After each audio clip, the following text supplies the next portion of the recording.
Buenos dias. Welcome to another daily devotion. I'm your host, once again, El Padre. I am so thankful for each and every one of you guys that tune in. Annette, thank you so much for just being faithful every day.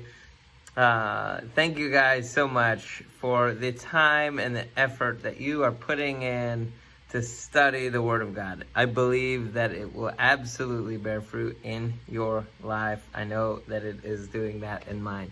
So here is today. I don't know if you can hear the fancy sound in the background. That is my laptop because I have it open so that I can read you some things here today. Because I'm at the library and I don't want to pay to print something. So today's subject, actually, the section is Mark chapter 10, verses 1 through 34. And before we jump in, we're going to spend all of our time in the first 12 verses. So the subject today is marriage. And so I'm going to jump in before we get into the text, and I'm going to read you some things. Okay, so here we go. I'm going to do something a little dangerous. All right, so this here is according to this particular article. It's the 12 most common reasons for divorce according to the experts. And this is put out by Women's Health. This is an article that I just pulled up. I do not read the Women's Health magazine, although I probably could, I guess. Communication problems is the number one reason for divorce, according to a Dr. Cohen. So then, number 2, falling out of love. I don't love you anymore. Number 3, there is no intimacy.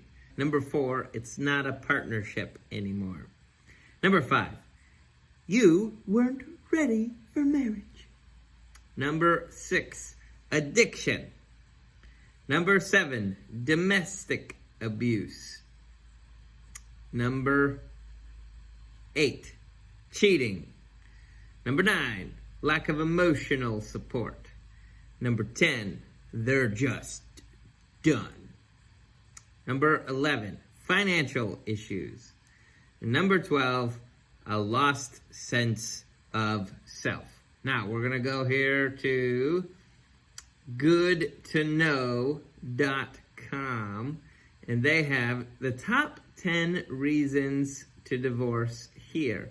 And I think that these are both, this is from 2019, and the Women's Health article was written in 2020. So this is this article from Good to Know is a little older. Not much. Okay, top 10 reasons for divorce. And this was written by, it's just put out by goodtoknow.com. That's all it says. So here we go. Number 1, an inappropriate relationship with someone else. We grew apart. Number 2. Number 3, we fell out of love. Number 4, I stopped fancying them. Number 5, one party wanted children and the other did not. Number 6, work commitments put a strain on the relationship. Number 7, abuse of drugs or alcohol. Number 8, they wanted to relocate. Number 9, we had nothing left in common. Number 10, illness. And then here we go. This is according to divorcenet.com. And this is written by E.A. Gjelten, legal editor. It's spelled Gjelten. So I'm not sure how you're supposed to actually say that. Gjelten. And so this is based upon, written from like a legal divorce attorney's perspective. So this is not, a counselor. So here we go. Number 1, lack of commitment. Number 2, incompatibility and growing apart.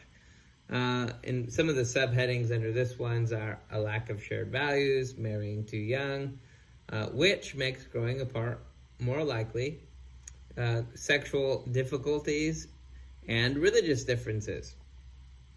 Communication problems is number 3. So the religious differences is the last of number 2. Communication problems. This is actually really interesting. It says around 50% of participants in various studies cited reasons for divorce that had to do with poor communication. Like, that's every other divorce. 4, extramarital affair. This actually says that at least one study reported that 60% of the divorces were because of an extramarital affair. Number 5, financial incompatibility or money disagreements. In other words, like, what are you going to spend your money on? And then number 6, substance abuse. And then number 7, domestic abuse. And number 8, conflicts over family responsibilities. And that is the last one. So it's just 8. So here we go. Just real quick. Keep in mind that as we consider these things, there isn't one necessarily that's like it was only that reason. I would be willing to bet. I'm not a divorce attorney, nor am I a PhD or psychologist, but having talked with a great many people who've been divorced, and having spent a significant amount of time interviewing people, spending time on the street, talking with people about their issues, praying with people, I can say that almost always there's more than one reason. So if you see infidelity, it really could have been communication was an issue too, and it led to somebody feeling like their needs weren't being met, they're not communicating right. The next thing you know, there's no intimacy. That was one of the things, right? Then one party just decides, forget it, screw it, I'm gonna go find intimacy, and they just happen to maybe they didn't even say that. Maybe they're just at work, and this other party is willing to communicate their feelings and willing to meet that need. And the next thing you know, there's this, emotional connection that's sort of starting to take place. And then one thing leads to another, and the next thing you know, they're having an affair. And so here I just want to clarify that while these websites are listing an order, so to speak, I don't know that it would be fair to say that in every case or in most cases. I think it would be fairer to say that in most cases there's more than one reason that led to the divorce, and that there's more a primary reason and a secondary reason. But usually it's those secondary reasons that fuel that primary reason, if that makes sense. So with that being said, let's jump in and let's talk about marriage. There, for those of you who have seen The Princess Bride. So it says this: he, meaning Jesus, set out from there and went to the region of Judea across from the Jordan. This is verse 1. Then crowds converged on him again, and as was his custom, he taught them again. So I do want to just real quick, I want to say this because we've not done this yet. But Mark, more than the other authors, far more than the other authors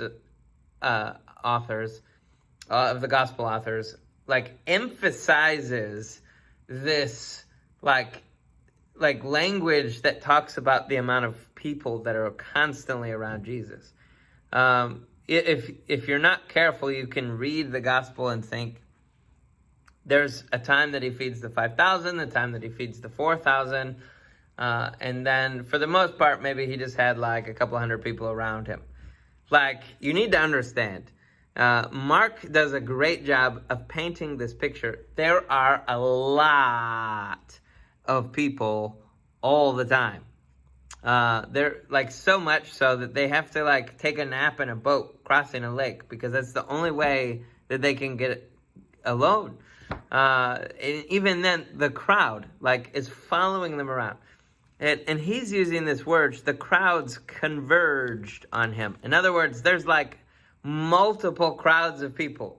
But there's crowds, so at least two, right, different crowds of 10 people coming together, if not significantly more than that.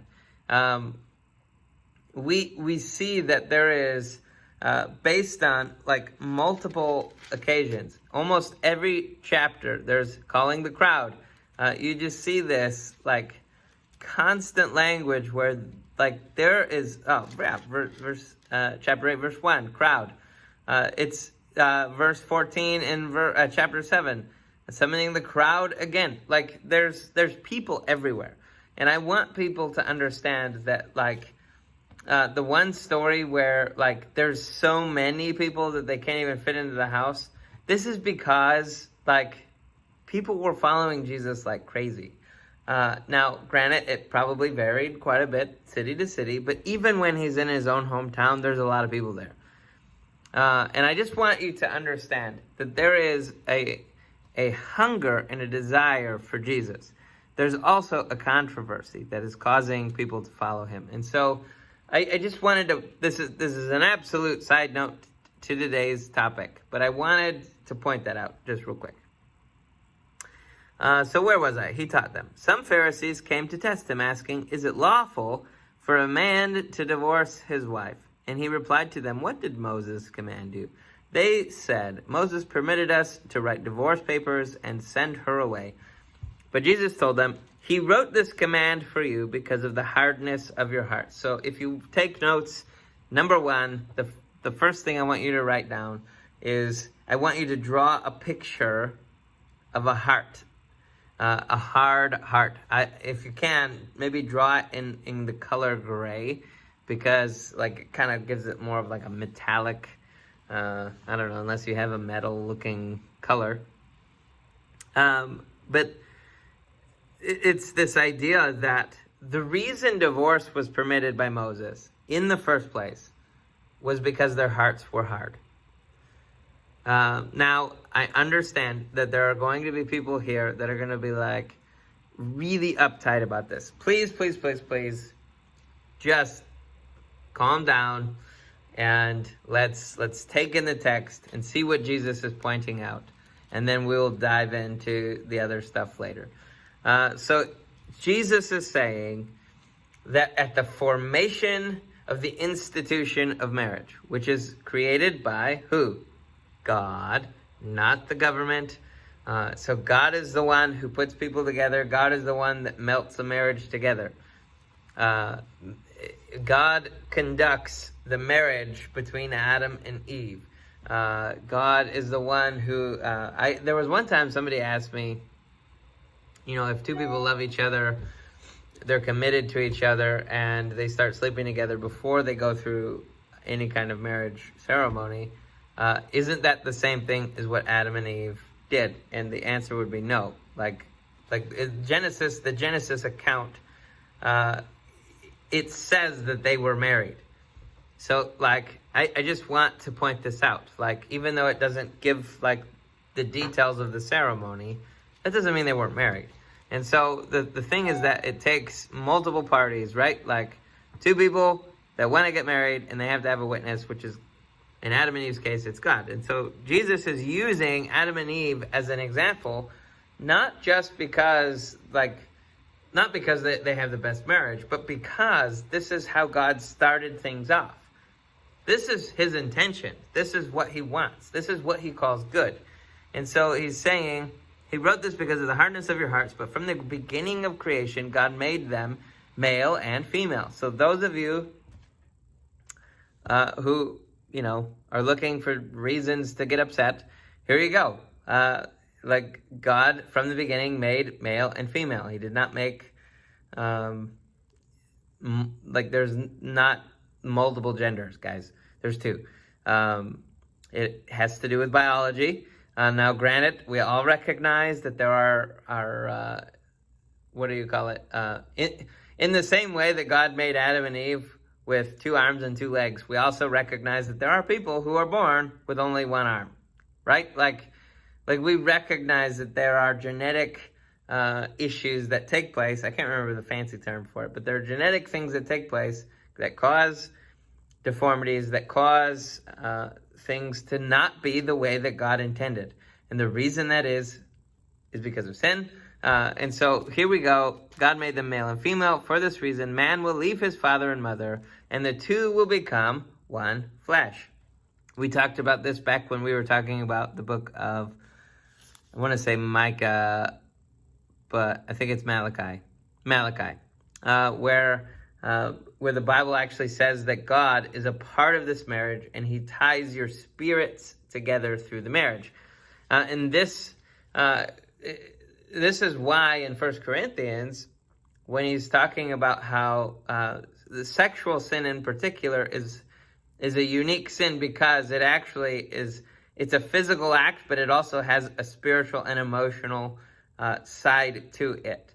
Not all the other sins do. And not only that, it affects someone else. And so if you overeat, it doesn't affect anybody around you outside of the fact that they have to look at you do it, right?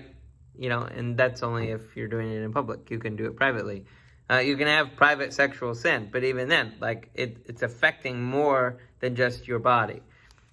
So they are no longer two, but one flesh. Therefore, what God has joined together, let no one separate. Now, I want to point this out, because this is what I believe that Jesus is emphasizing. The reason divorce is permitted in the first place is because of the hardness of their hearts. And then 2, Jesus is saying, what God has brought together, let no one separate. Before you try to come up with fancy reasons why you're allowed to get divorced, I want you to understand that the heart of God, the heart of Jesus, is that you do not tear apart what God has brought together, that your marriage is important, that your marriage is a covenant that is before God, that involves God, that the way it was created in the first place was because of this covenant. And God takes that covenant seriously. In fact, in Malachi, that's what he's saying, is that I was standing there, I was a part of this vow that you took. And so Jesus is saying, what God has brought together, let no man separate. Don't let a single person get in between that. Guard that marriage with your life. And you do. Think about it like this. If instead of figuring out ways to get out of marriage, yeah, but what about this and what about that? Look at it this way, because this is the way that I think Jesus is wanting us to look at it, is look for reasons to guard that marriage. Let no one separate it. Don't let your finances get in the way. Don't let let's look real quick.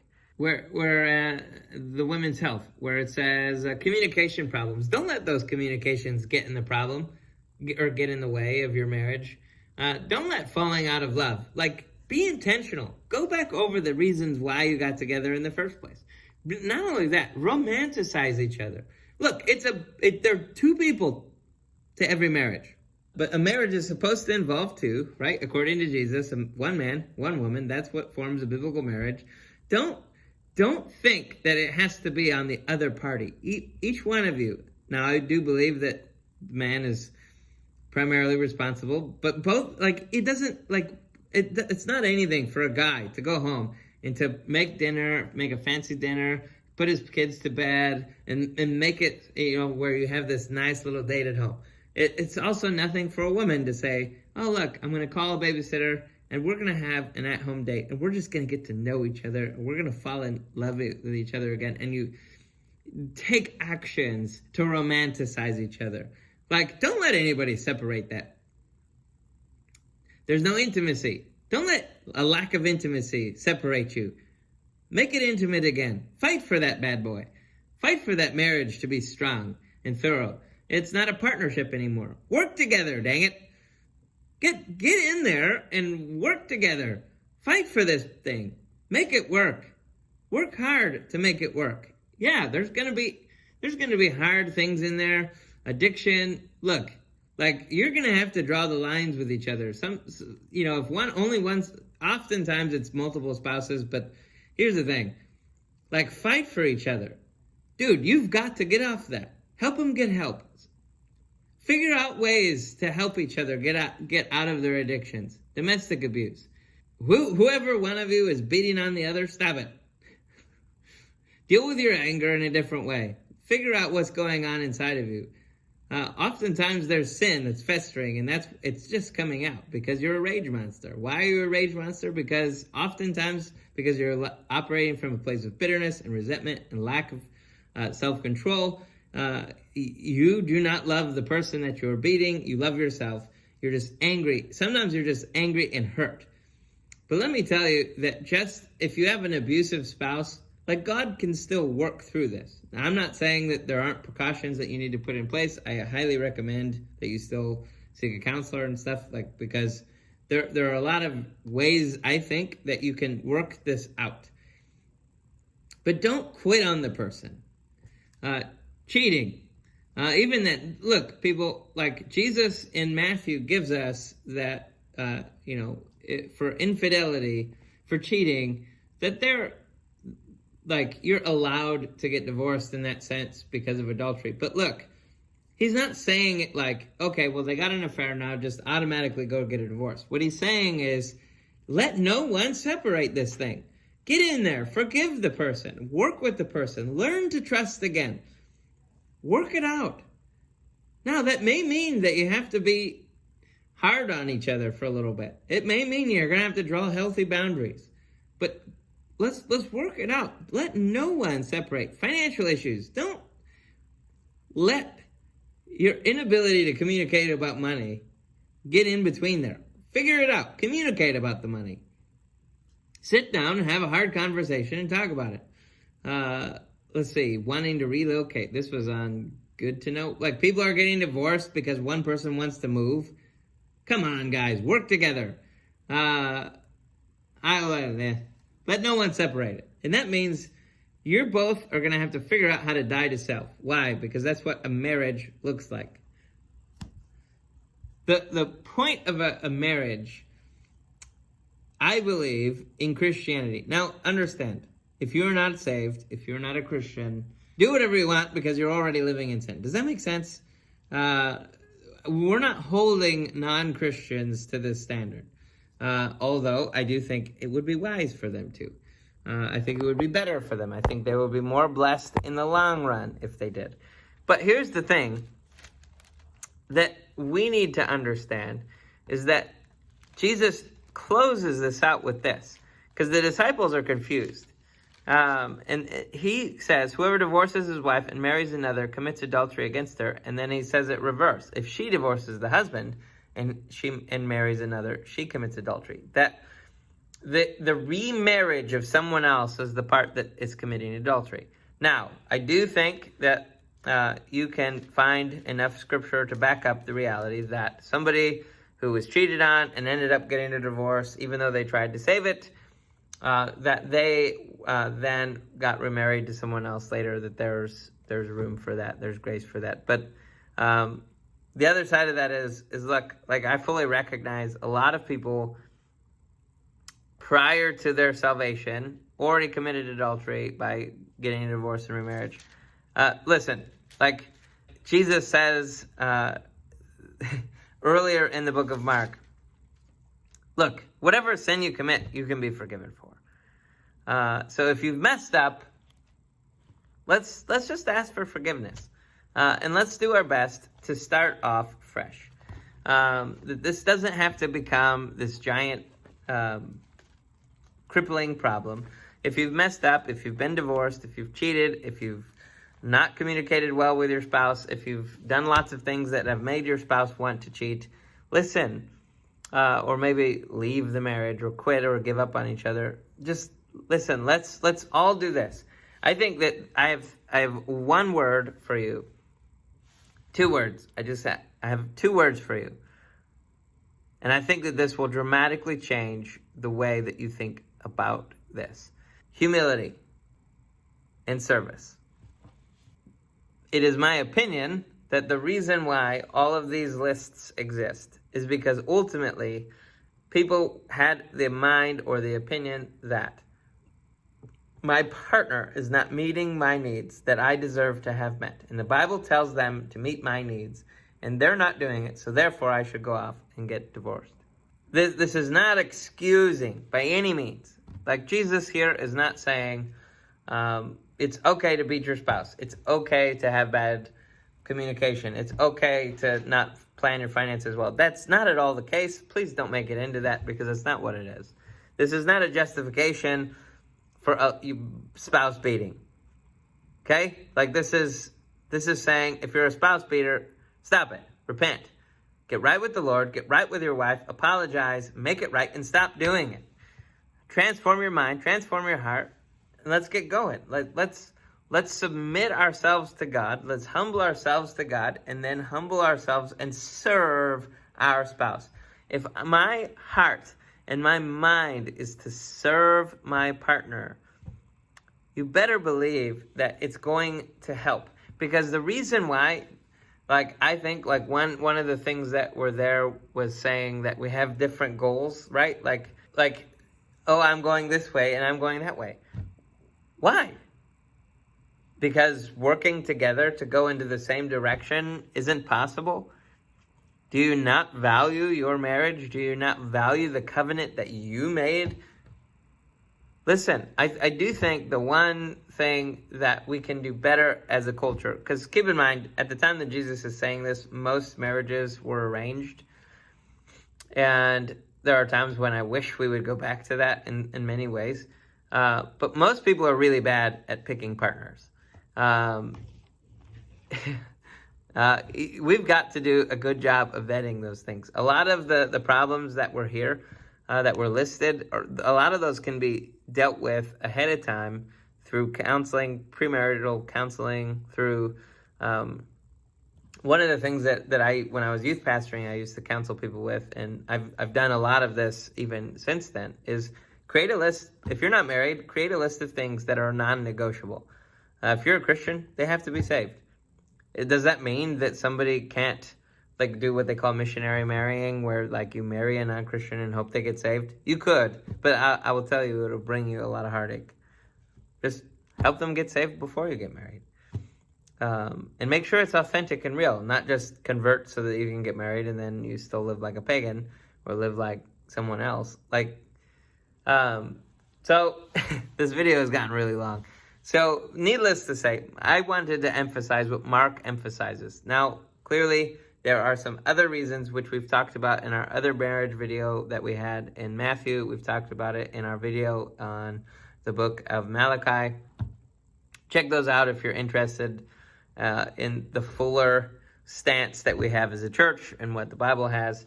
Thank you so much for joining us. A couple of reminders before we go. A couple things. Number one, Fire Within Podcast. Check that out. It's on any of the listening options.